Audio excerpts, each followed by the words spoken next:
पदार्थ में उपस्थित मोलों की संख्या को हम लोग किस प्रकार से ज्ञात कर सकते हैं। यहाँ पे एक चीज आप सोच रहे होंगे, ये संख्या है क्या, ये संख्या आई कहाँ से है। ठीक है, हम बात आए आपको, इसको क्या कहा जाता है, इस संख्या को कहा जाता है एम ए, क्या कहा जाएगा, एवोगैड्रो नंबर, या फिर उसको क्या बोलते हैं, आवोगाद्रो, आवोगाद्रो संख्या के नाम से जाना जाता है।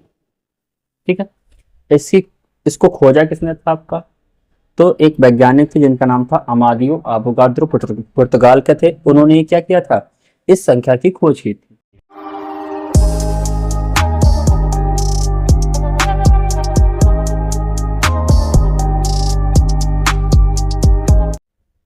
हेलो स्टूडेंट, आज हम बात करने वाले हैं मोल अवधारणा पर, या मोल जिसको हम लोग क्या कहते हैं, मोल कॉन्सेप्ट कहते हैं। इस पर हम चर्चा करेंगे।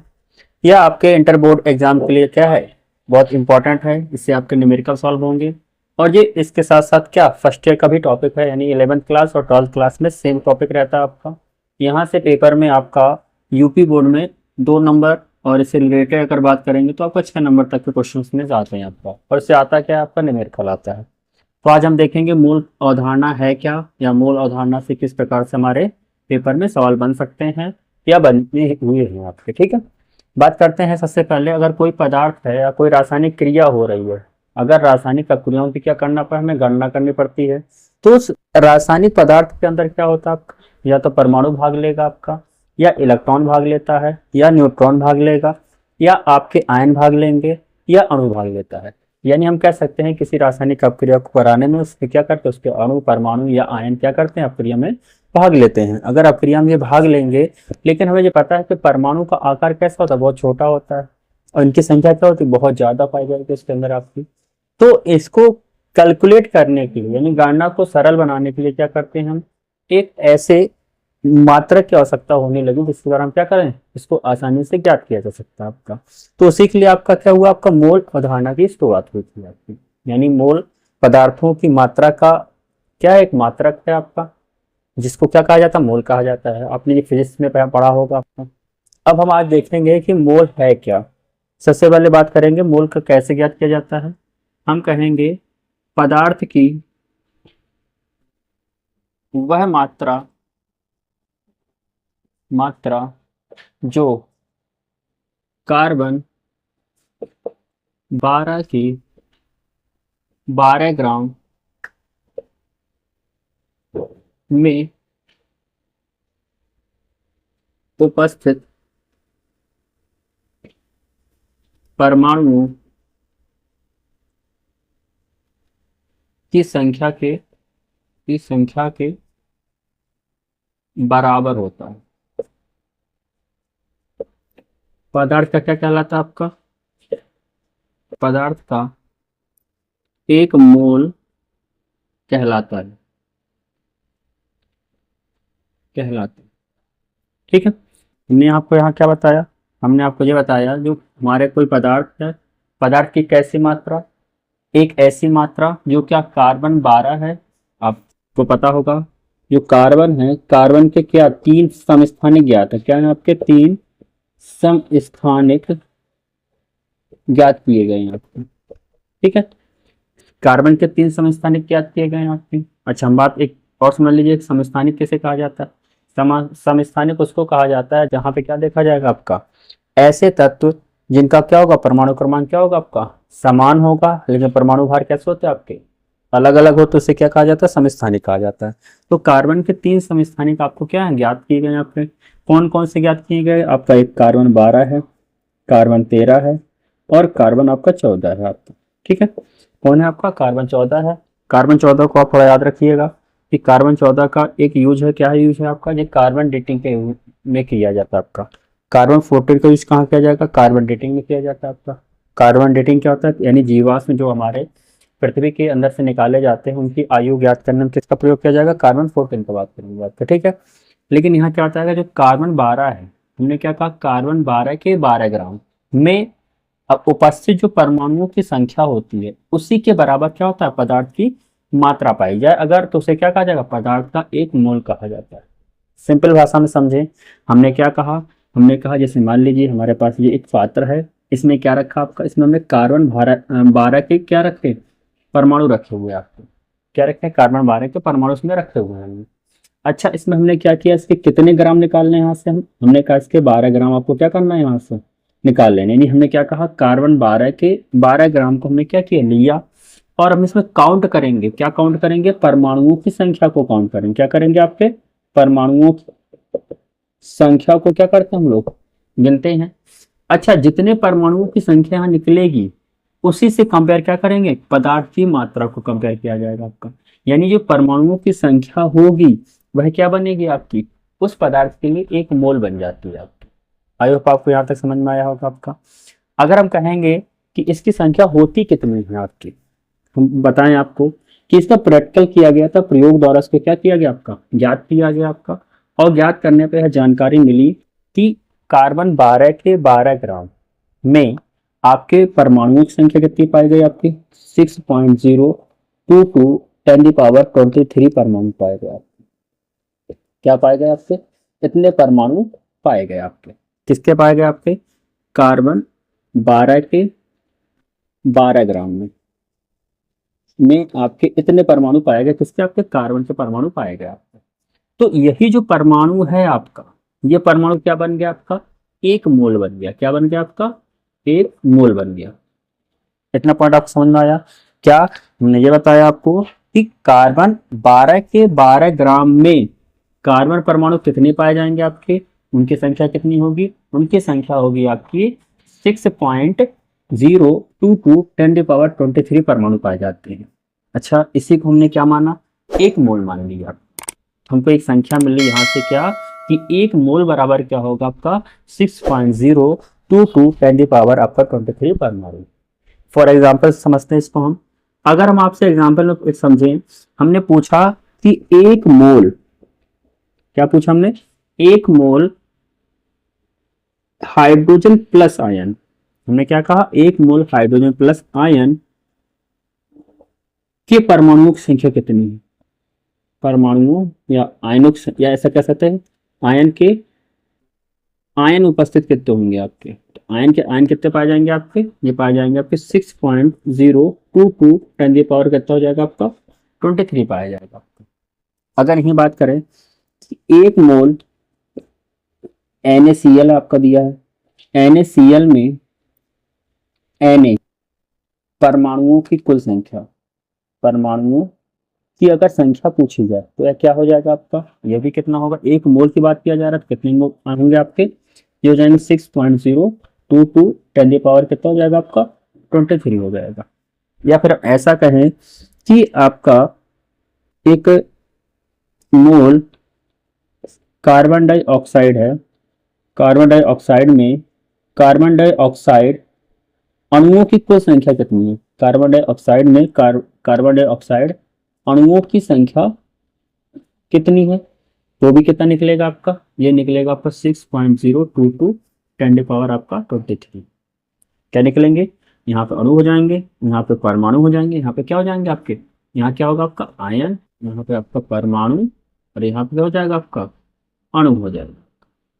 ठीक है, आई होप आपको इतना समझ में आया होगा कि हमने क्या समझा अभी, मोल अवधारणा में यही देखा कि मोल है क्या, मोल में आपका किस प्रकार से हम क्या करते हैं, 1 मोल में कितनी आयनों की संख्या पाई जाती है। अभी हमने क्या देखा, हमने ये देखा कि 1 मोल में कितने परमाणु या आयन पाए जाएंगे आपके, यह पाए जाएंगे 6.022 कितना पाया जाएगा आपका 23 पाया जाता है। परमाणु अणुओं आयनों इलेक्ट्रॉनों की संख्या है आपकी, इलेक्ट्रॉनों की संख्या है। ठीक है, ये हमने क्या किया था, प्रैक्टिकल के द्वारा इसको ज्ञात किया था। अगर हम बात करेंगे आपका, यहाँ पे एक चीज आप सोच रहे होंगे, ये संख्या है क्या, ये संख्या आई कहाँ से है। ठीक है, हम बात आए आपको, इसको क्या कहा जाता है, इस संख्या को कहा जाता है MA, क्या कहा जाएगा, एवोगैड्रो नंबर, या फिर उसको क्या बोलते हैं, एवोगाद्रो संख्या के नाम से जाना जाता है। ठीक है, इसको खोजा किसने था आपका, तो एक वैज्ञानिक थे जिनका नाम था अमादियो एवोगाद्रो, पुर्तगाल के थे। उन्होंने क्या किया था, इस संख्या की खोज की थी। कैसे खोजा था आपका, जो कार्बन 12 है, कार्बन 12 के 12 ग्राम में हमने क्या किया था, इसकी संख्या ज्ञात किया था। कैसे ज्ञात किया था? तो आवोगाद्रो संख्या क्या होती है आपकी, आवोगाद्रो संख्या की बात करेंगे तो कार्बन 12 के 12 ग्राम परमाणु अपॉन क्या किया जाता, एक कार्बन के द्रव्यमान द्रव्यमान का मान। ठीक है, इसको अगर हम सॉल्व करेंगे तो क्या मिलेगा हमें, आवोगाद्रो संख्या जी मिलती है आपकी। अब इसकी बात करेंगे, कार्बन 12 के कितने ग्राम दिए गए आपको, 12 ग्राम, तो यहाँ तो आपका 12 ग्राम रह जाएगा आपका। अच्छा, कार्बन 1 का द्रव्यमान होता है कितना आपका, तो कार्बन 1 का जो द्रव्यमान होता है 1.992 10 की पावर कितना होता है आपका, -23 होता है। क्या होता है आपका, -23 होता है आपका। ठीक है, अगर इसको आप कैलकुलेट करोगे तो आप देखोगे कि जिस वाली वैल्यू यहाँ से कैंसिल होकर कितनी बनती है आपकी, 6.022। और अगर यहाँ से देखोगे जी आपकी पावर कहाँ है, नीचे है, माइनस में, ऊपर जाएगा तो क्या हो जाएगा आपकी, प्लस में हो जाएगी, तो ये आपको संख्या बन गई आपकी।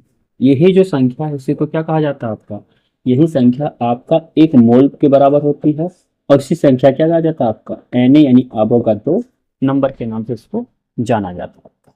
अब तो हमने क्या सीख लिया कि आवोगाद्रो संख्या आपकी है क्या, उसको किस प्रकार से ज्ञात किया गया था। अगर आपको कैलकुलेट करना तो ये फार्मूला आप अप्लाई करोगे तो क्या होगा आपका, ये पता चलेगा कि आवोगाद्रो संख्या किस प्रकार से आपकी निकाली गई है। आगे बात करते हैं। अब हम देखते हैं कि मोलर द्रव्यमान क्या होता है आपका। तो हम यहाँ देखेंगे किसी पदार्थ का क्या, किसी पदार्थ का या किसी पदार्थ के एक, किसी पदार्थ के 1 मोल का जो द्रव्यमान होगा, का द्रव्यमान पदार्थ का क्या कहलाता है आपका, पदार्थ का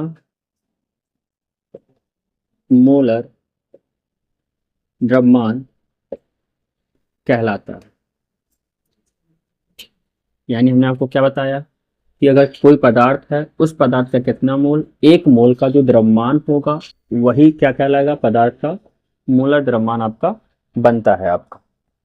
अगर हम बात करें इसमें आपका एग्जाम्पल पर्पज से देखें क्या बनेगा आपका, जैसे हमने कहा H2O का जो 1 मोल है, 1 मोल इसका, अगर H2O की बात करेंगे तो H2O का मोलर द्रव्यमान कितना होता है आपका, अगर हम निकालें तो हाइड्रोजन का द्रव्यमान कितना होता है 1, कितने इसका मॉलिक्यूल लगे आपका 2, और ऑक्सीजन कितना होता है आपका 16, तो यहाँ से कितना बनेगा आपका 18 बनेगा। कितना बन जाएगा आपका 18। तो हमें यहाँ से पता चला क्या कि 1 मोल H2O का जो मोलर द्रव्यमान होगा, जो क्या हमारा मोलर द्रव्यमान कितना आया आपका 18 आया। एग्जाम्पल सेकंड देखते हैं, जैसे हमने कहा आपका NaCl, तो NaCl का एक जो मोल होगा, NaCl कितने मोल, 1 मोल का जो द्रव्यमान होगा वो कितना होगा आपका, अगर सोडियम द्रव्यमान कितना होता है 23 होता है आपका, और Cl कितना 35.5 होता है आपका।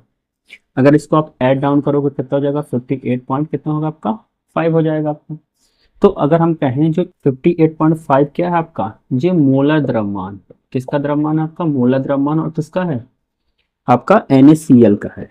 तो 1 मोल में आपका कितना द्रव्यमान पाया जाएगा आपका 58.5 पाया जाएगा। इसी प्रकार से और भी एग्जाम्पल बनेंगे, तो आपको ध्यान रखना है किसी पदार्थ का अगर कहेंगे मोलर द्रव्यमान क्या होगा, तो पदार्थ के 1 मोल का जो द्रव्यमान बनेगा वही क्या बनता है आपका, उसका मोलर द्रव्यमान बन जाता है। तो 1 मोल अगर हम H2O कहेंगे तो H2O का अगर हम यहाँ निकालेंगे द्रव्यमान कितना निकलेगा आपका, तो हाइड्रोजन तो 1 रहा, तो यहाँ 18 आएगा, इसलिए इसका मोलर द्रव्यमान कितना आएगा आपका 18 आएगा। उसी प्रकार अगर NaCl की बात करोगे तो NaCl का भी कितना 1 मोल में देखेंगे कितना का 58.5 द्रव्यमान पाया जाता है, तो उसको क्या कहा जाएगा आपका मोलर द्रव्यमान के नाम से जाना जाता है आपका। चलिए आगे बात करते हैं मोलर आयतन क्या होता है आपका। तो पदार्थ का 1 मोल जितना आयतन कवर करता है या जितना आयतन घेरता है उसे क्या कहा जाता है, उसका मोलर आयतन कहते हैं। कैसे, हमने कहा किसी पदार्थ के 1 मोल द्वारा 1 मोल द्वारा जो आयतन घेरा जाता है उसे उस पदार्थ का उसे उस पदार्थ का मोलर द्रव्यमान कहते हैं। परिभाषा आपको क्लियर हो गई होगी। हमने क्या कहा, किसी पदार्थ पे एक मोल द्वारा, कितने मोल द्वारा, आपका एक मोल द्वारा जो आयतन घेरा जाता है उसको क्या कहा जाता है, उस पदार्थ का मोलर द्रव्यमान के नाम से। अब उसका मोलर क्या कहते हैं हम लोग, यहाँ पे आयतन होगा, मोलर आयतन के नाम से उसको क्या कहते हैं हम लोग जानते हैं आपका। अगर हम बात करेंगे एनटीपी पर या फिर आपका एसटीपी पर। अच्छा, एनटीपी यहाँ क्या है आपका, इसको बोलते हैं नॉर्मल। एनटीपी क्या है, नॉर्मल टेम्परेचर प्रेशर या स्टैंडर्ड टेम्परेचर प्रेशर पर। हमने क्या देखा कि अगर एक मोल आपकी कोई गैस है, एक मोल गैस कितना आयतन कवर करती है, वो करती है आपका 22.4 लीटर क्या करती है आपकी आयतन कवर करती है, आयतन घेरती है। हम ये कह सकते हैं कि आपका एक मोल जो है वह 22.4 लीटर आयतन घेरता है। इसलिए ये क्या बना आपका, इसे क्या कहा जाएगा, आपका मोलर आयतन बोला जाएगा। इसको क्या कहेंगे हम लोग, मोलर आयतन के नाम से इसको जानेंगे आपको। अच्छा, हम बात करेंगे अब कि मोल अवधारणा तुमने समझ लिया कि मोल है क्या, मोलर द्रव्यमान क्या है, मोलर आयतन क्या है। अब हम देखेंगे क्या कि मोल कॉन्सेप्ट के द्वारा हम कौन कौन से सवाल निकाले जा सकते हैं या मोल के द्वारा क्या क्या चीजें हमको ज्ञात की जा सकती हैं आपकी। आज वीडियो हमने क्या सीखा कि मोल होता क्या है, मोल अवधारणा क्या है, आपका मोलर द्रव्यमान क्या है, मोलर आयतन क्या है, और आपका पदार्थ में उपस्थित मोलों की संख्या को हम लोग किस प्रकार से ज्ञात कर सकते हैं। आज की वीडियो आपको कैसी लगी हमें कमेंट बॉक्स बताएं। जो लोग नए हैं चैनल पर वो चैनल को सब्सक्राइब करके बेल आइकन दबा लें ताकि आगे की जो आपकी नोटिफिकेशन है वो आपको आसानी से मिल सके। आज के लिए इतना ही, धन्यवाद, जय हिंद।